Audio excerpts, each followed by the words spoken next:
Hi, అందరికీ నమస్కారం. నేను మీ డైరెక్టర్ విజయరామ్ శెట్టి. మన జేసీ ఫిలిం ఫ్యాక్టరీలో అయితే కంటిన్యూస్గా మనం షూట్ చేస్తూ ఉన్నాం. దాంతోపాటు కొంతమంది ఫ్రెషర్స్కి కూడా మనం ఆపర్చునిటీ క్రియేట్ చేసే విధంగా మనం అయితే షార్ట్ సిరీస్ కూడా మనం స్టార్ట్ చేస్తూ ఉన్నాం. దాంతోపాటు కొన్ని డెమో ఫిలిమ్స్ ఇవి కూడా మనం ప్రజెంటేషన్ ఇస్తూ ఉన్నాం. ఇంకా ఇండిపెండెంట్ ఫిలిమ్స్ మనం డివోషనల్ కాన్సెప్ట్లో అయితే ఇండిపెండెంట్ ఫిలిమ్స్ కూడా తీస్తూ ఉన్నాం. సో మన ప్రీవియస్గా అయితే అరుణాచలం బ్యాక్ డ్రాప్లో ఒక ఇండిపెండెంట్ ఫిల్మ్ తీయడం అనేది జరిగింది. సో ఒక మంచి కాన్సెప్ట్తో ఆ ప్లేస్ని ఎక్స్ప్లోర్ చేస్తూ అక్కడ ఉన్న స్పెషలిటీస్ని ఆ ఏరియా యొక్క ప్రాముఖ్యతని అంతా కూడా మనం ఎస్టాబ్లిష్మెంట్ చేస్తూ అయితే అరుణాచలంలో మనం షూట్ చేసాం. ఇంకా చాలా ఏరియాల్లో మనం అయితే ఒక సరదాగా ఒక ట్రిప్కి వెళ్ళి మనం షూట్ చేసుకుంటూ అయితే వస్తూ ఉన్నాం. దాంతోపాటు మనం కొన్ని ప్రముఖ ప్రొడక్షన్ కంపెనీలతో కూడా కలిపి వర్క్ చేస్తూ ఉన్నాం. సో అందులోనే మనకి తుమ్మలపల్లి రామ సత్యనారాయణ గారి దగ్గర అయితే మనం కంటిన్యూగా ఒక 2-3 మూవీస్ అయితే మనం చేయడం జరిగింది. ఇంకా అంటే సెలెక్ట్ అయ్యాం, దానికైతే మనం ఒక మూవీ చేసి ఇచ్చాం. ఇంకో మూవీ ఇప్పుడు రన్నింగ్ లో ఉంది, త్వరలో ఇంకొక మూవీ కూడా స్టార్ట్ అవుతుంది. ఇంకా యాక్టర్ బాలాజీ గారి ప్రొడ్యూస్ లో అయితే మనం ఇంకొక మూవీ చేయబోతూ ఉన్నాం.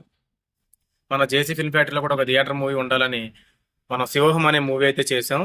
సో అందరూ కూడా కొత్త వాళ్ళతో మనం మూవీ చేస్తూ ఉన్నాం. మరి ప్యాడింగ్ ఆర్టిస్టులు పెద్ద పెద్ద యాక్టర్స్తో ఎందుకు చేయట్లేదు అంటే, సో జేసీ ఫిలిం ఫ్యాక్టరీ రూల్ ఒకటే, మనం మూవీ చేసే ముందు ఇన్వెస్ట్మెంట్ చేసాం.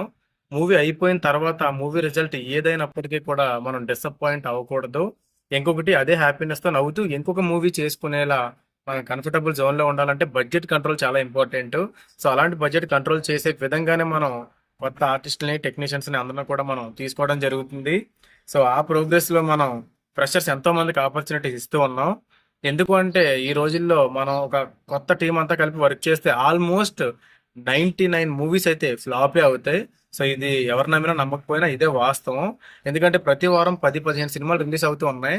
అందులో మూవీ పేరు కూడా చెప్పాలని మీకు గుర్తుండవు, ఏదో 1-2 సినిమాలు తప్ప మీకు గుర్తుంటాయి, కానీ మిగిలిన సినిమాలు గుర్తుండవు. ఇంకా యావరేజ్ చెప్పాలంటే నెలకు ఒక 30-40 సినిమాలు రిలీజ్ అవుతూ ఉన్నాయి ఒక 1 మంత్కి. అందులో ఒక 5-6 సినిమాలు తప్ప మిగిలిన పేర్లు తెలియదు, అది ఎక్కడ ఆడినాయో కూడా తెలియదు. థియేటర్కి జనాలు వెళ్ళే సిచ్యువేషన్ కూడా లేదు. సో థియేటర్కి జనాలు వెళ్ళరు, రెవెన్యూ జనరేట్ అవ్వదు, తిరిగి మనకి ఇన్కమ్ రిటర్న్ అవ్వదు. సో రానప్పుడు ఇన్వెస్ట్మెంట్ చేయడం ఎందుకు? ఏదో ప్యాషన్ కొద్దీ, ఇంట్రెస్ట్ కొద్దీ ఈ 1% సక్సెస్ రేట్ ఉన్న ఇండస్ట్రీలో మనం ఏంటో ప్రూవ్ చేసుకుందాం అన్న ఉద్దేశంలో మనం ఒక ట్రయల్స్ అయితే వేసే కాన్సెప్ట్లోనే ఈ మూవీస్ అన్ని మనం చేస్తూ ఉన్నాం. దాంతోపాటు మనం చేసే హార్డ్ వర్క్ అవ్వచ్చు అంతా కూడా ఎంతవరకు మనం ఆ మూవీకి ఇవ్వగలము అంతవరకు కూడా ఎఫర్ట్స్ అన్ని కూడా మనం ఇస్తూ ఉన్నాం. సో ఏదైనా రిజల్ట్ ఏదైనప్పటికీ మన జేసీలో అయితే కంటిన్యూగా మూవీస్ వస్తూనే ఉంటాయి. మనతో వర్క్ చేసే ప్రొడ్యూసర్లు కంటిన్యూగా వర్క్ చేస్తూనే ఉంటారు. సక్సెస్ అనేది ఏదో ఒక రోజు వస్తుంది. ఆ ఒక రోజు కోసం మనం ప్రయత్నిస్తూ ఉందాం. నా ప్రయత్నంలో, మన జేసీ ఫిలిం ఫ్యాక్టరీ ప్రయత్నంలో మీరు ఒక భాగం అవ్వాలి అనుకుంటే సో కాంటాక్ట్ అవ్వండి. JC film factory contact number 7095314709. So ఈ నెంబర్ కాంటాక్ట్ అవ్వండి. మీ ప్రొఫైల్ అనేది మనకు వాట్సాప్ చేయండి, మన టీమ్ స్పందిస్తారు. ఖచ్చితంగా మీలో ఉన్న క్రియేటివిటీ బాగుంది అని అనిపిస్తే మీకు ఆపర్చునిటీ క్రియేట్ అవుద్ది. Thank you.